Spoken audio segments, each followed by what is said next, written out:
Good morning. Sergeant First Class Reginald Knight, retired, reporting. Fear not. That phrase is in the Christian Bible 365 times. Oddly enough, that phrase is uttered for every day of the year, except leap year.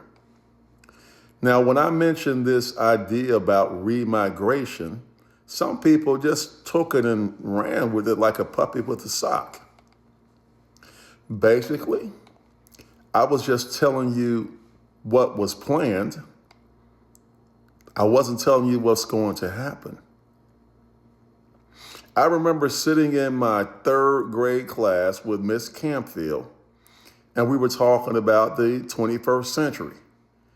And, they were talking about you to be able to see people while you're talking on the telephone. This is 1968, by the way, which was a radical idea at the time. We saw that. But we also said that we all be pushing flying cars. Haven't seen that yet. Bottom line is, people think of a lot of stupid things that they cannot bring to fruition. Now, I never push my faith upon you, but there are some things in the Bible that can be useful even to an atheist. And in one of the Psalms, it talks about God sits at his throne and he laughs at those that try to come up with these harebrained schemes like repatriation to a place that you have never been. I want to tell you guys something from the bottom of my heart on this Sunday morning. This is happening to America for a good reason. And I believe in my heart of hearts that something good is going to come from it. For one particular reason only, is that whatever you believe in, if you believe in a higher power, the universe, God, Jesus, whomever, is that we are all made out of the same organic material.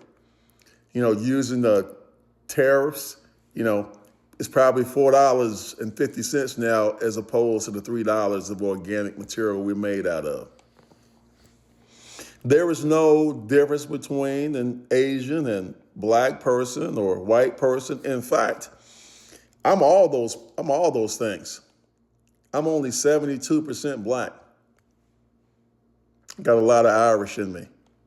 So how you would separate Americans and send them back to a country of origin is absolutely ridiculous.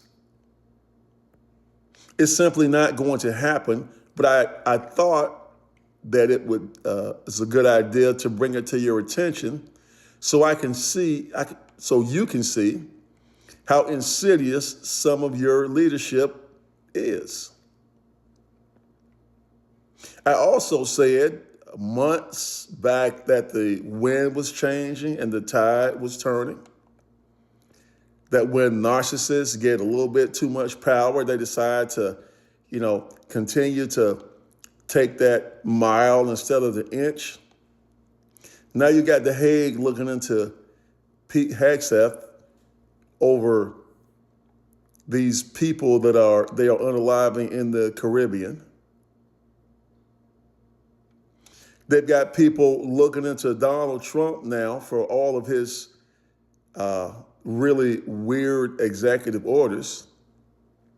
And instead of every Republican siding with him now, they've decided to retire rather than throw in with someone who would actually starve 42 million Americans. I told you that yesterday because, yes, it is a thing that's in people's mind, but it's never going to come to pass.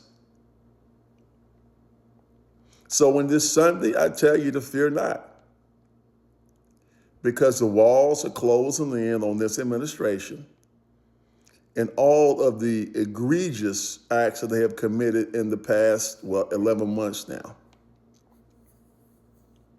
It may not seem that way to you. But these things are coming to a head because remember, I just came from overseas and I've had conversations about America. And a lot of people were disappointed, shocked, and amazed.